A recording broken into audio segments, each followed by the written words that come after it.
Seguindo aqui no modelinho dos balões, com relação às operações de mercado aberto, open market, que é um processo que gera muita confusão na hora da prova. Então vamos facilitar.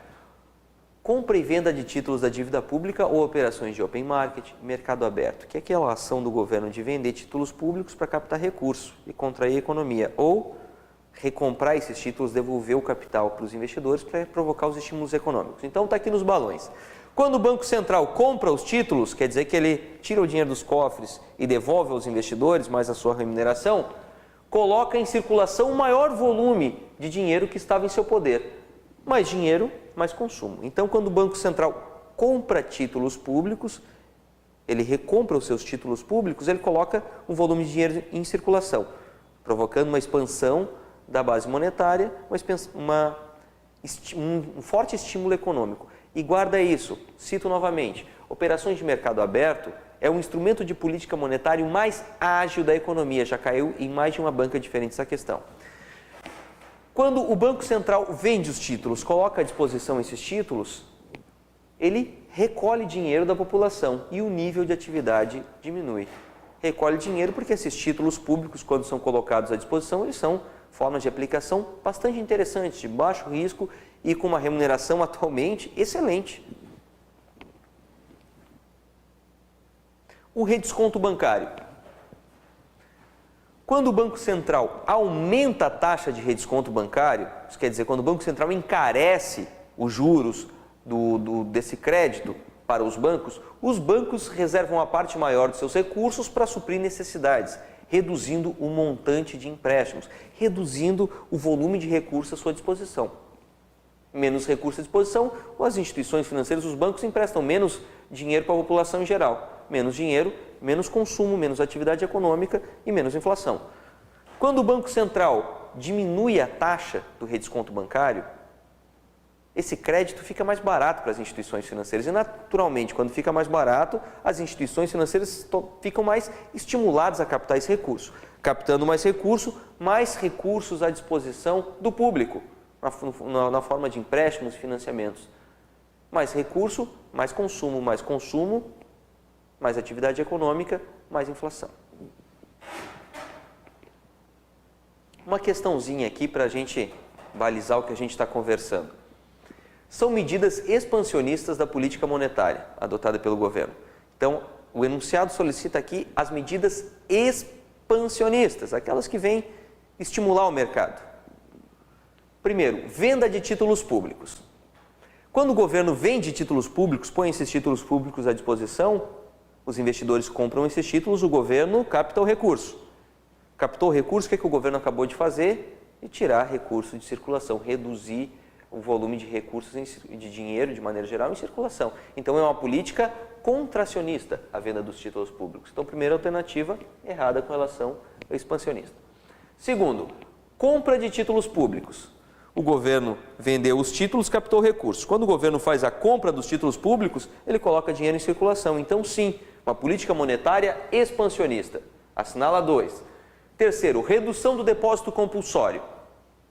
Quando o governo reduz a taxa de recolhimento do depósito compulsório, os bancos têm uma capacidade maior de fazer aquele poder multiplicador bancário, porque o Banco Central retém menos dinheiro dos bancos. Então, é considerado uma medida expansionista de política monetária, redução do depósito compulsório.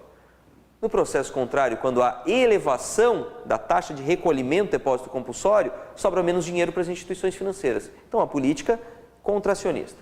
Então, estamos com a alternativa 1 e 3 por enquanto. 5. Redução da taxa de redesconto. Quando o Banco Central reduz a taxa de redesconto bancário ou barateia essa taxa de juros para as instituições financeiras, elas são estimuladas a captar mais recurso. Capta mais recurso à disposição do público. Então, uma política expansionista. Sexta alternativa, elevação da taxa de redesconto.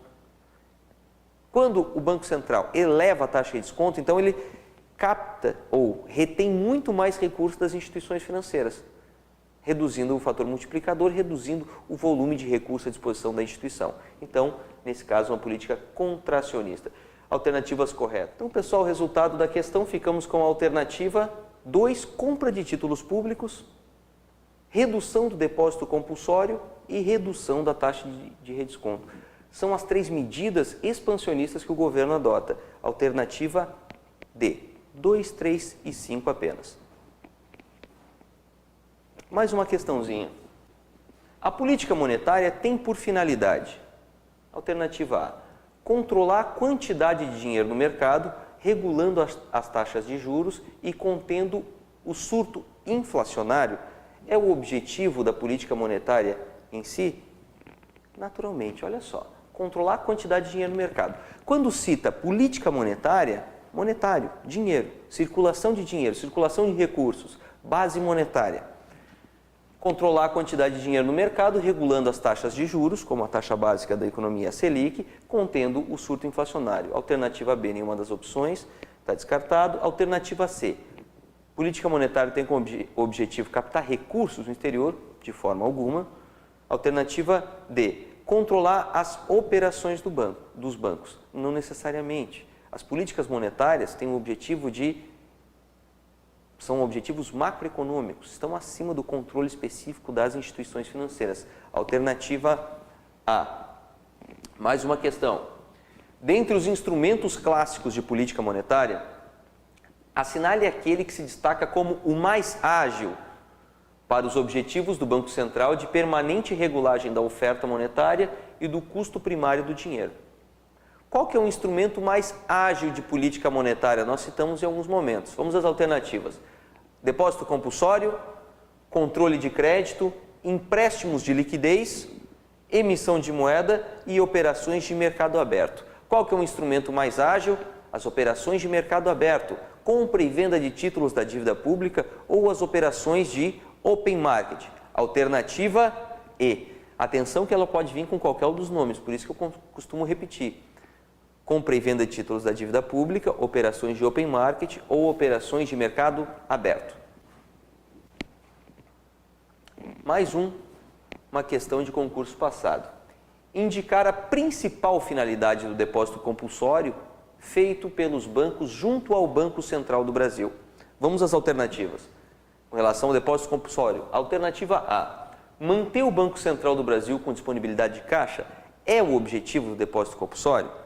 Não, né, gente? O objetivo do depósito compulsório está ligado àquele fator multiplicador bancário e o controle da expansão monetária com a utilização dessa retenção feita para o Banco Central. Alternativa B. Controlar a expansão da base monetária em face do poder multiplicador gerado pela moeda escritural. A questão está ótima. Alternativa corretíssima.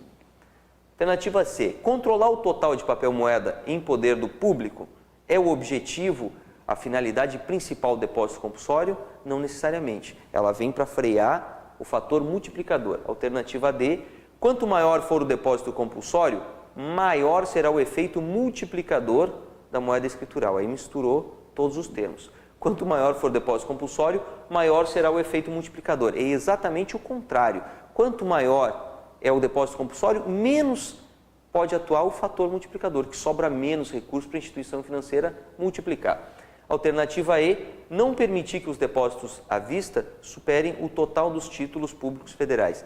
Não há uma relação direta entre esses dois fatores, muito menos com ligação à finalidade do depósito compulsório. Alternativa correta, alternativa B. Controlar a expansão da base monetária em face do poder multiplicador gerado pela moeda escritural. Política fiscal. Só lembrando, política monetária, política fiscal, política cambial e política de rendas. São as 4 políticas econômicas. Estamos na segunda, política fiscal. É a ação do governo com relação aos seus gastos e receitas. Impostos, taxas, são utilizadas no sentido de conduzir a demanda agregada da economia ao nível de renda e pleno emprego. Pleno emprego seria a melhor utilização ou a utilização mais eficiente dos fatores de produção de um país. E, ao mesmo tempo, em contrapartida, a manutenção do nível de renda da população, até mesmo questões com relação à distribuição de renda. Tá? Política fiscal. Ação do governo com relação aos seus gastos e receitas. E aí já dá um indício bem interessante para a gente do que significa política fiscal. Então, desassocia o nome da fiscal de simplesmente a fiscalização. Quando a gente fala em política fiscal, no fisco de maneira geral, a gente fala do orçamento público, receitas e despesas. Essa a vinculação que a gente deve ter com esse termo. Como é que o governo pode estimular ou desestimular a economia utilizando o seu orçamento, receitas e despesas? Na crise de 2008, surgiram vários exemplos interessantes. A crise financeira internacional provocada pelo subprime americano e tal, e provocou um impacto muito contundente em vários países, como na Inglaterra. Em plena crise econômica, o PIB da Inglaterra indo lá para baixo, tal, a economia das grandes economias, na verdade, sofrendo muito, e o governo inglês anunciou de bate-pronto, no início da crise, que ia gastar muitos esforços, recursos e energia pelo desassoreamento dos rios e córregos e lagos da Inglaterra. Aí você pensa, em plena crise, o governo inglês gastando dinheiro assim para desassorear córregos e tal, né? Quem sabe num segundo momento, economizar o dinheiro. Então, como a gente vem falando até agora, a principal engrenagem de uma economia capitalista é o consumo. Quando o governo, qualquer que ele seja, ele opta em gastar dinheiro, ele está realizando uma política fiscal de estímulo à economia. Pensa, o governo é o maior consumidor de um país. Naturalmente, o governo brasileiro é o maior consumidor do Brasil, bem como o governo inglês é o maior consumidor da Inglaterra. E quando o governo inglês tomou essa decisão de colocar recursos para desassorear córregos, rios, lagos e tudo mais naquele país, naquele momento, ele estava, na verdade, provocando uma política de estímulo à economia. Por quê? O governo injetando dinheiro, sendo para construir pontes, rodovias, estradas, o que quer que seja, ele está colocando dinheiro, injetando dinheiro na economia, colocando dinheiro em circulação. E como a gente vem conversando, volume de recurso em circulação, há um estímulo ao consumo, um estímulo à atividade econômica, geração de empregos e o crescimento da economia. Então foi um tratamento de choque para a economia daquele país. Não vamos muito longe, vamos olhar para o Brasil novamente. O PAC, o Programa de Aceleração do Crescimento, é nitidamente um programa dentro da política fiscal, de estímulo à economia, não só de estímulo à infraestrutura produtiva nacional, mas sim um instrumento de política fiscal que o governo vem utilizando. Já estamos no PAC 3, que são estímulos de recursos e atividade para estimular a economia em determinadas regiões e no país como um todo. PAC 1, construção e ampliação de estradas, de portos, aeroportos, infraestrutura logística nacional. As empresas, empreiteiras e demais empresas acabaram sendo estimuladas a produzir, estimulando a economia, gerando muitos e muitos empregos, diretos e indiretos, até mesmo os restaurantes, bares, lojas de roupa, enfim, todos são estimulados nesse processo. Então, quando o governo opta por gastar dinheiro, independentemente no que seja, ele está provocando um estímulo econômico. Da mesma forma, quando o governo opta por um saneamento do seu orçamento, uma redução de gastos, o governo também provoca um desestímulo econômico nesse aspecto, porque ele reduz o volume de recursos em circulação, gastando menos dinheiro. Então, quando a gente escuta notícias de cortes orçamentários, normalmente vem da ideia de sanear os recursos públicos, né? Manter uma austeridade econômica no país. Mas, ao mesmo tempo, um resultado desses cortes orçamentários, essa redução de gastos do governo, é também uma forma de contração econômica no país, porque reduz o volume de recursos em circulação, reduzindo o consumo, a atividade econômica e, por consequência, até mesmo o controle inflacionário nesse aspecto.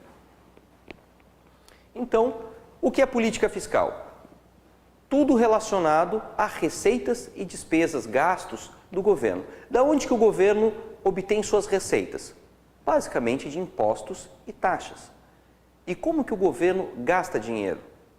De várias formas, com salários, com investimentos, as formas mais variadas possíveis, tentando sempre buscar um bom nível de atividade econômica, buscando o pleno emprego, né, dos fatores produtivos. Quando se fala em política fiscal, então você pode visualizar uma folhinha de caixa, a mais simples possível. De um lado, receitas e do outro lado, despesas. Do lado das receitas, nós encontramos os impostos e taxas, tributos. E do lado das despesas, gastos, salários, subsídios às empresas. E tudo que tratar dessa folhinha de caixa do governo, do orçamento público, está relacionado com a política fiscal. Então, o governo pode utilizar os seus gastos e despesas para provocar estímulo ou desestímulo econômico. E do lado das receitas dessa folhinha de caixa, como é que o governo pode atuar para estimular ou desestimular a economia? Quando o governo aumenta impostos, mexe com a caixa do governo, uma política fiscal.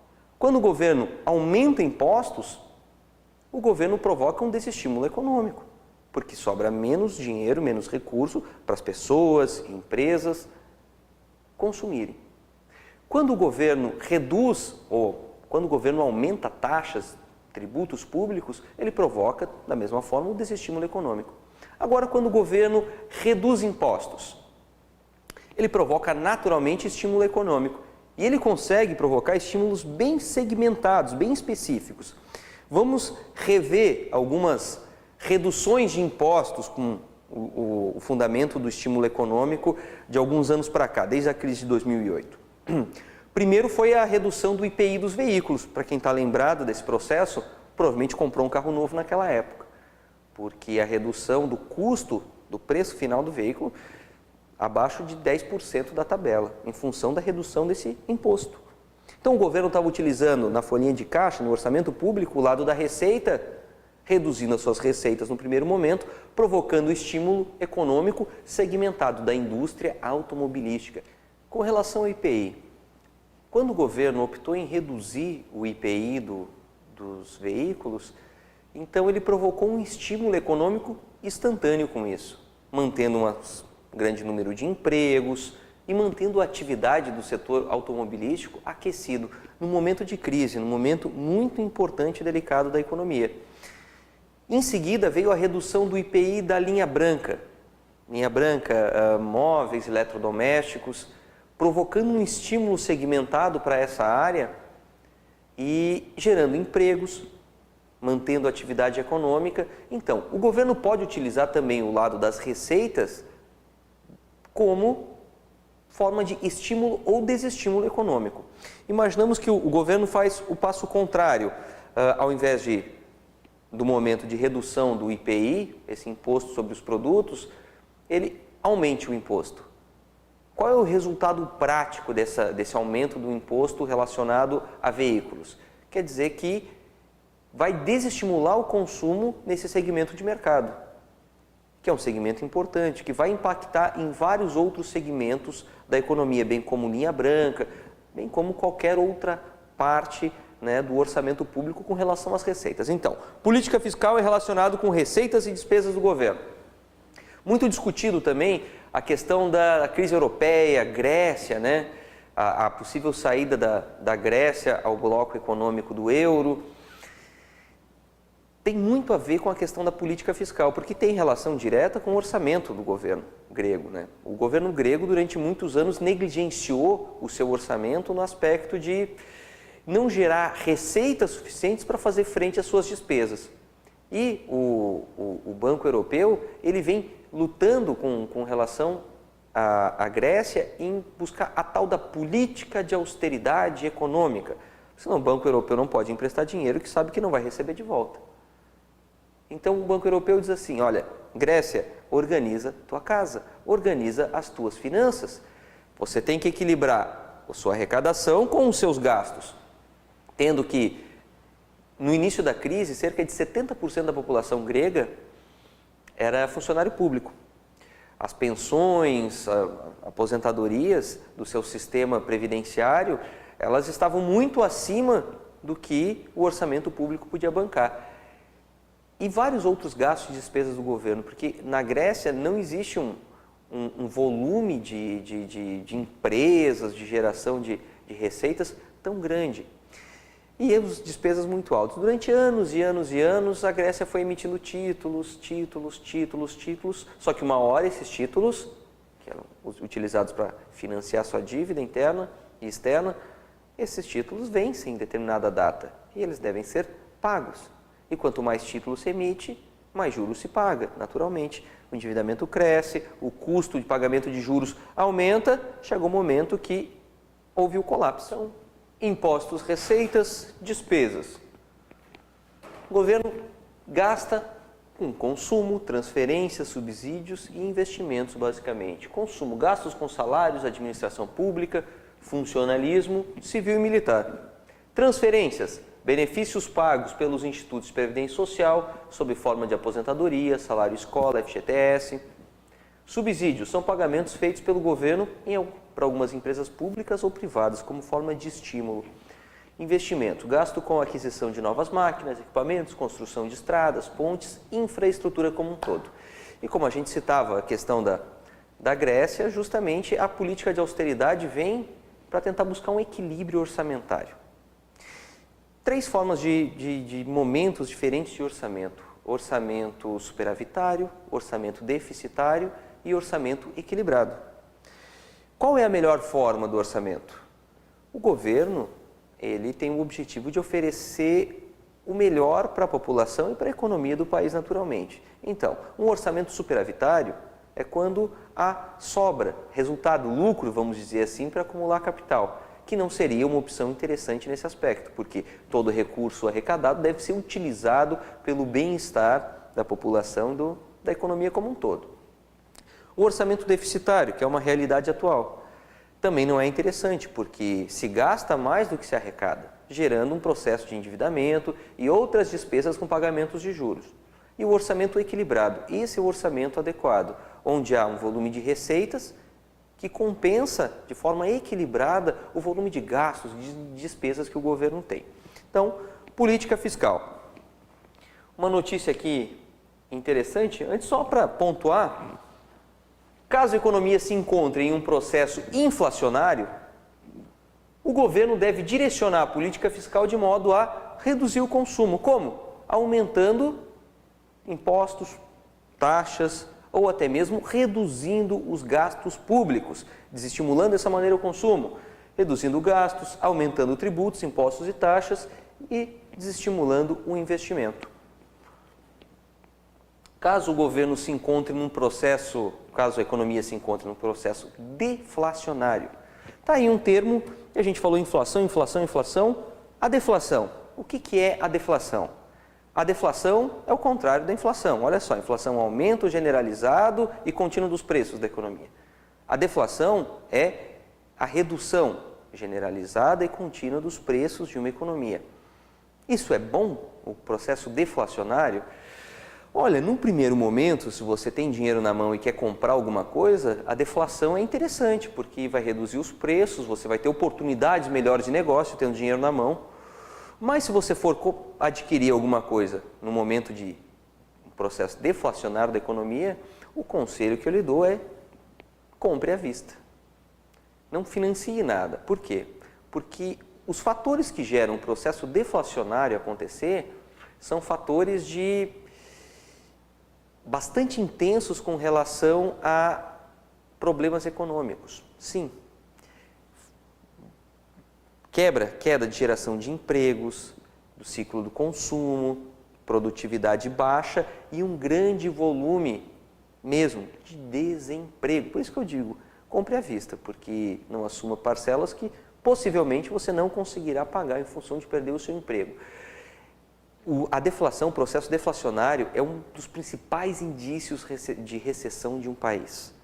Caso o Brasil se encontre nesse processo, se preocupe, porque de fato, numa economia capitalista, o processo deflacionário é um indício de quebra da economia, porque a oferta está maior do que a demanda, está sobrando produto, serviço no mercado, isso quer dizer prejuízo, desemprego e retração da economia como um todo, certo? Quando há o processo deflacionário, o governo pode optar em aumentar os seus gastos. Por quê? Quanto mais o governo gasta, mais recurso em circulação, mais dinheiro em circulação. Mais dinheiro em circulação, mais atividade econômica, estímulo econômico. Reduzir os tributos, impostos ou taxas, como aconteceu de 2008 para cá, redução de IPI. e estimular o investimento, gerando um ciclo, um fluxo mais virtuoso dentro do ciclo econômico. Uma notícia aqui, essa daqui de agosto de 2015. Europa aprova pacote de ajuda financeira para a Grécia. O ESM informou que foi aprovado o programa de ajuda econômica mais cedo. O último país que faltava votar, a Alemanha, aprovou o plano. Que plano é esse? O Mecanismo Europeu de Estabilização Financeira, o ESM, informou nessa quarta-feira, dia 19, que foi aprovado o programa de ajuda econômica para a Grécia. Após meses de negociação, esse foi o último passo para o país receber o resgate financeiro. A aprovação do plano era necessária para que a Grécia possa pagar, na quinta-feira, 3,4 bilhões de euros ao Banco Central Europeu. Os ministros das finanças dos 19 países da zona do euro, que compõem o Conselho do ESM, adotaram ainda um memorando especificando as reformas econômicas que o governo grego se comprometeu a fazer em troca da ajuda. Meses de impasse. As negociações que a Grécia, para que a Grécia recebesse o novo pacote de ajuda, levaram meses. O governo de Alexis Tsipras, primeiro-ministro grego, foi eleito em janeiro com a promessa de acabar com as medidas de aperto econômico do governo anterior. Em referendo em julho, os gregos recusaram as medidas de austeridade imposta.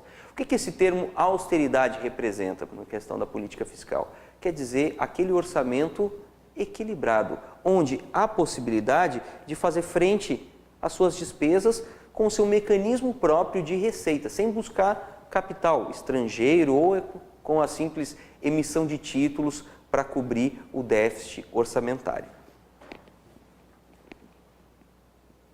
Política cambial. A penúltima política econômica, lembrando das quatro: política monetária, política fiscal, política cambial e política de rendas. Política cambial. É uma política bem interessante. Política cambial, como o nome já traz para a gente, tem a ver com câmbio, com moeda estrangeira, né? A troca de reais por dólares, por euros ou por qualquer outra moeda do mundo, vamos dizer assim. Apesar de existirem apenas 10 moedas conversíveis diretamente para o real, mas é possível converter para uma moeda intermediária e chegar a qualquer moeda. O mercado de câmbio de divisas é formado pelos diversos agentes econômicos que compram e vendem moeda estrangeira, conforme suas necessidades. Vamos imaginar que o Brasil, uma empresa exportadora brasileira, a empresa brasileira que exporta copos de plástico para uma empresa americana. Então, a empresa brasileira exportadora vende para uma empresa importadora americana copos de plástico produzidos no Brasil. Essa empresa brasileira vende esses copos de plástico para essa empresa americana. E essa operação acontece em reais ou em dólares, no caso a moeda americana? Essa operação acontece com as duas moedas, mas no seguinte aspecto: a empresa brasileira vende essa mercadoria para a empresa americana manda uma remessa, uma ordem de pagamento em dólares, a moeda americana. Essa moeda americana chega no Brasil e deve ser automaticamente convertida em reais, porque não se circula dólares em contas brasileiras, somente o real, a nossa moeda nacional. Então, essa empresa americana manda uma remessa de dólares para pagar essa compra feita da empresa brasileira. Essa remessa de dólares deve ser imediatamente convertida em reais. E como é que nós vamos converter em reais? Há um leilão em tempo real dessa moeda americana e ela chegou aqui no Brasil. Deve ser vendida para ser convertida em reais. Quando essa moeda é vendida para ser convertida em reais, há uma expansão da oferta de dólares, né? Porque entrou dólar, foi vendido para ser transformado em real. Então, ampliou a oferta dessa moeda no mercado de à vista brasileiro. E a empresa recebeu em reais. No outro caminho, uma empresa importadora brasileira, digamos o mesmo produto, copos de plástico. Uma empresa brasileira importa copos de plástico de uma empresa chinesa, por exemplo. Essa empresa brasileira manda uma ordem de pagamento em reais, que será convertida em dólares, para ser pago essa dívida lá no exterior. Quando essa empresa brasileira manda essa remessa de reais para ser convertida em dólares, essa empresa precisa comprar dólares para transformar esses reais em dólares para ser mandado a remessa para o exterior. Quando essa empresa brasileira compra dólares, ela reduz a oferta, ou, nesse caso, amplia a procura, a demanda pela moeda estrangeira. Então, você já pode perceber, nesse processo, a empresa brasileira vendendo, comprando mercadoria do exterior, naturalmente ela vai mandar uma remessa em reais, esses reais serão convertidos em dólares para ser mandada essa remessa para o exterior, certo? Quando essa empresa brasileira manda remessa, deve ser comprado dólar no mercado brasileiro, reduzindo a oferta de dólares dessa maneira, ou no caso ampliando a demanda, a procura pela moeda estrangeira. E aí você já começa a perceber o processo de oferta e demanda da moeda estrangeira no nosso mercado. Cada vez que uma empresa exporta, ela recebe o pagamento em moeda estrangeira, tem que ser convertido em reais, amplia a oferta de moeda estrangeira. Cada vez que uma empresa brasileira importa mercadorias, ela deve mandar os seus reais, comprar dólares no mercado para mandar remessa. E aí vamos chegar num ponto bem interessante da política cambial, que é justamente a taxa de câmbio. A taxa de câmbio no Brasil, ela é livre, ela é flutuante. Isso significa que não é o governo que determina a taxa de câmbio. O que é a taxa de câmbio? A paridade do real para o dólar, né? Hoje, na faixa de R$ 3,80 para comprar um dólar. Essa é a taxa de câmbio do dólar nesse momento, R$ 3,8 para comprar um dólar.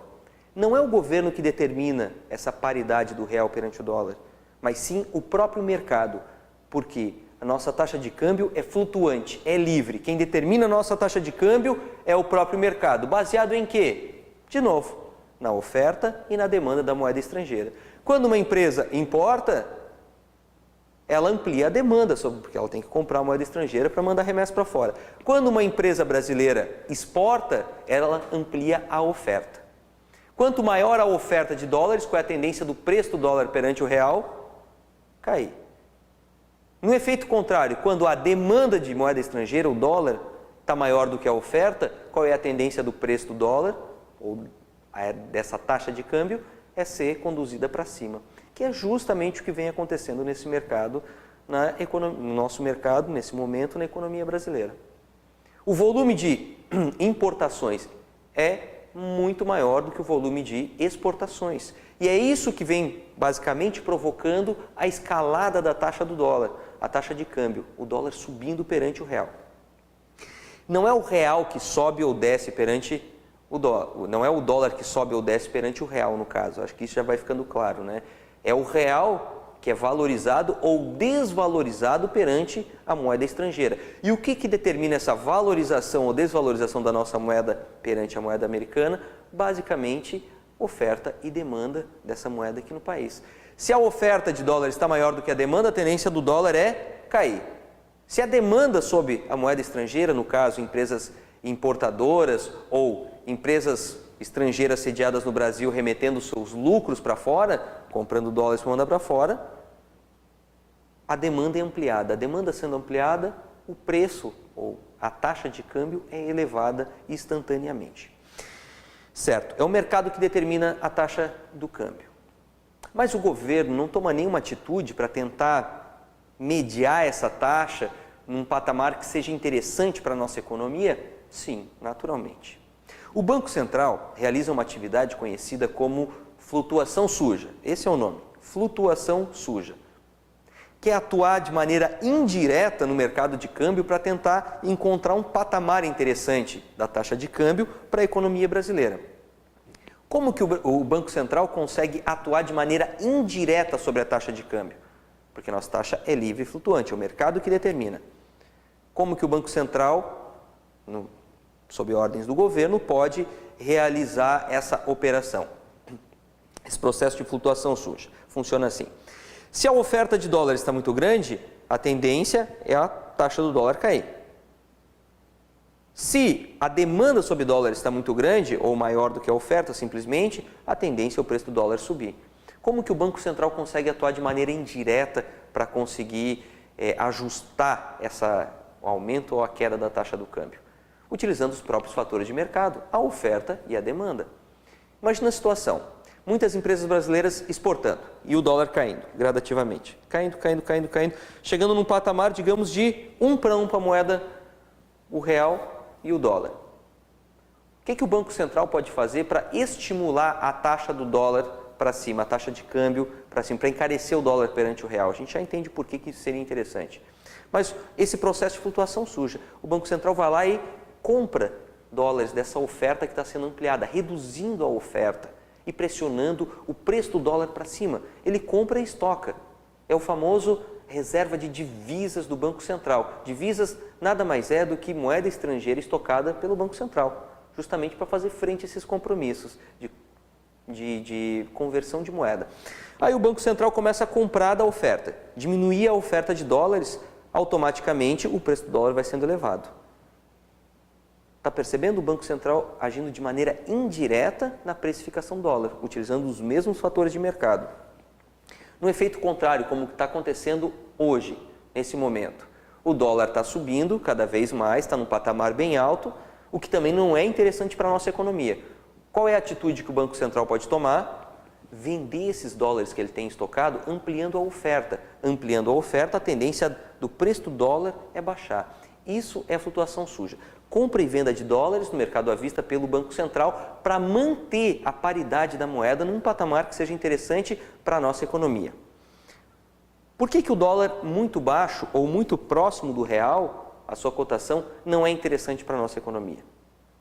Porque a gente acaba perdendo competitividade de preço para a nossa indústria nacional exportar lá fora.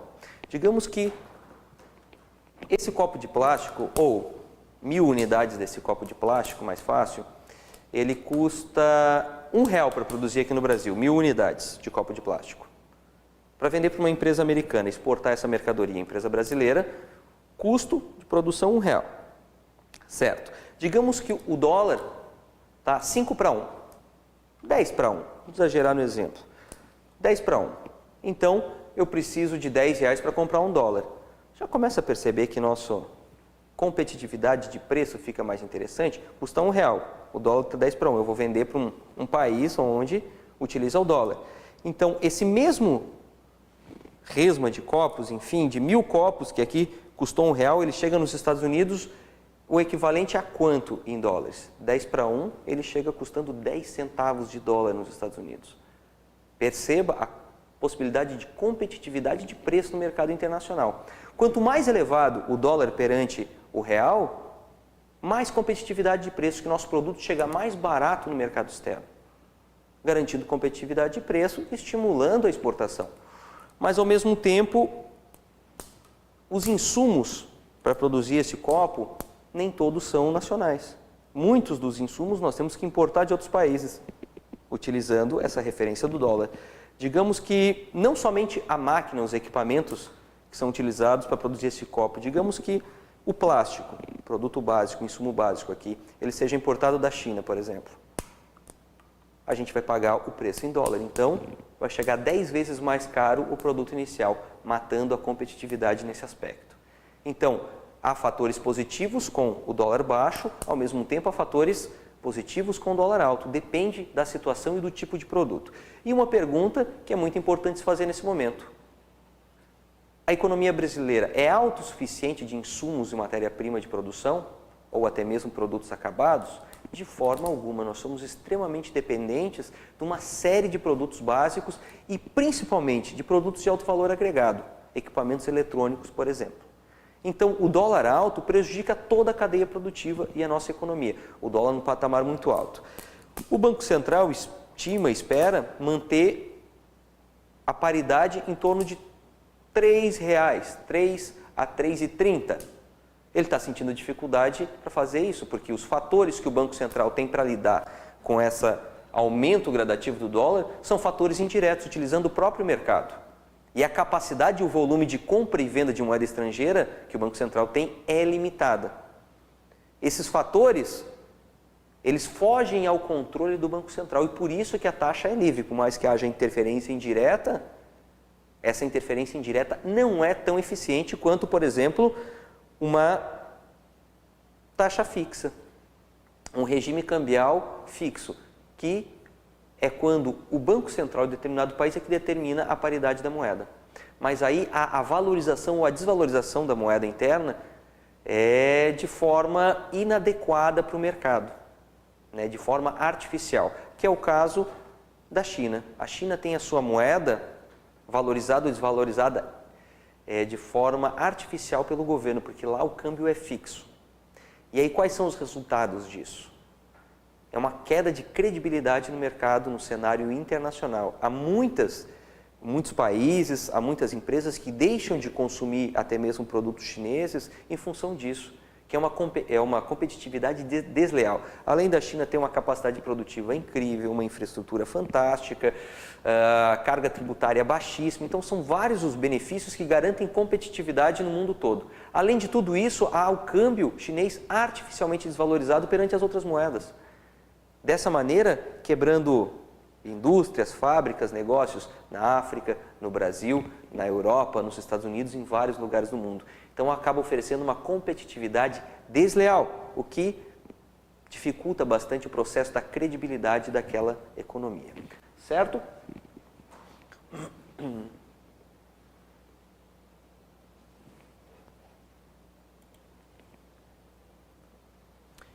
Tipos de regimes cambiais. Flutuação pura, ou câmbio flutuante, que é o caso dos principais países do mundo e do Brasil, e o câmbio fixo, que é o caso desse exemplo que a gente utilizou da China, que é justamente quando o governo pode valorizar ou desvalorizar a moeda interna com relação às outras, de outros países, de maneira artificial, podendo oferecer aí vantagens competitivas de maneira desleal perante o mercado internacional.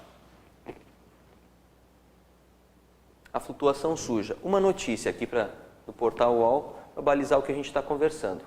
De 23 de setembro.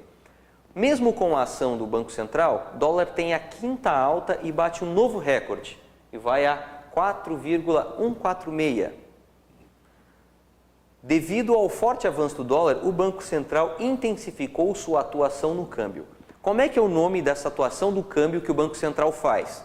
Ela chama-se flutuação suja, que é uma interferência indireta sobre os fatores de mercado para tentar manter a paridade do câmbio. Essa flutuação suja consiste no quê? Compra e venda da moeda estrangeira para tentar manter a oferta e a demanda num patamar que mantenha a taxa do câmbio num volume adequado à economia brasileira. Mais uma notícia aqui da Folha. Essa é um pouco mais antiga, mas que tem bastante a ver com o que a gente está falando. Dólar recua a 0,35 e fecha a 1,69. Olha só essa taxa do dólar. 1,699 de fevereiro de 2012. Notícia. O Banco Central voltou a fazer a compra no mercado à vista, mas isso não impediu a queda do dólar para baixo do patamar de 1,70 nessa terça-feira. Está vendo? O Banco Central estava fazendo exatamente o contrário nessa época do que está fazendo hoje. O que o banco fez? Estava comprando no mercado à vista para reduzir a oferta, para pressionar a taxa do dólar para cima. Dados preliminares apontam que o dólar comercial fechou com queda de 0,35, negociado a 1,699. Na venda, é a menor cotação desde 28 de outubro de 2011, quando a moeda fechou a 1,68. Então, tanto para reduzir a disparidade ou a taxa do câmbio, quanto para elevar. O Banco Central atua nesse processo de flutuação suja. Política de rendas. A quarta e última política econômica. Relembrando, política monetária, circulação de moeda. Política fiscal, orçamento público, receitas e despesas. Política cambial, a paridade da nossa moeda com as demais moedas do mundo e as questões econômicas atreladas a isso. E a quarta e última política econômica, política de rendas. Política de rendas tem a ver com os preços controlados pelo governo. Alguns exemplos de preços controlados pelo governo. Combustíveis, energia elétrica, salário mínimo. São três preços, patamares de referência de valor do mercado que são fundamentais e importantes para a economia como um todo. Exercício do governo estabelecendo controles diretos sobre a remuneração dos fatores diretos de produção envolvidos na economia, tais como salários, depreciações, dividendos, preços de produtos intermediários e finais. Política de renda. Com relação ao salário mínimo. Digamos que o governo venha hoje à noite na televisão dizer que o salário mínimo vai subir em 30% no início do próximo ano, já em janeiro.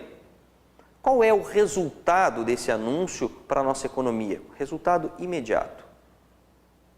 Inflação, lógico. Aceleração do consumo imediatamente. Mesmo 30% do salário mínimo não representando um absurdo, mas provoca um estímulo econômico. Nós ficamos animados em consumir. Em contrapartida de um anúncio como esse, haverá um impacto fiscal, muito claro. Não é? Pagar esses salários, essas remunerações.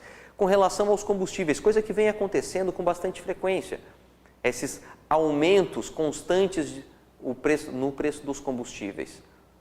Faz parte da política de renda também, de forma contracionista, porque cada vez que sobe os combustíveis, menos dinheiro nós temos disponíveis, os custos gerais ampliam. E há impacto tanto na política monetária quanto na política fiscal com relação a isso. E a energia elétrica, outro excelente exemplo de preço controlado pelo governo. E infelizmente, independentemente do partido, das figuras políticas, eleição é uma coisa complicada. E antes da última eleição presidencial, a economia como um todo do país, as decisões econômicas, elas são sempre, independentemente de qual governo, são utilizadas com interesses politiqueiros, sempre. Né? Há muito tempo demais talvez. Né? Então, a energia elétrica estava sendo subsidiada pelo próprio Tesouro Nacional para não repassar o aumento antes da eleição. Os combustíveis estavam sendo bancados pela própria Petrobras, que é uma sociedade de economia mista, né? A empresa que tem o monopólio aí dos combustíveis fósseis no país. Então, às custas dessas próprias empresas ou do Tesouro Nacional, foi mantido um patamar de preço para evitar o impacto eleitoreiro, no caso, né? E, naturalmente, como aconteceu, acabou a eleição, todos esses ajustes vieram de uma vez só, provocando um impacto muito contundente na nossa economia. Mas tudo isso está ligado aqui à política de rendas, que basicamente são preços controlados pelo governo. Gente, muito obrigado pela atenção de vocês. A próxima aula nós vamos falar sobre o Sistema Financeiro Nacional, subsistema normativo inicialmente. E estudem, até a próxima. Boa sorte!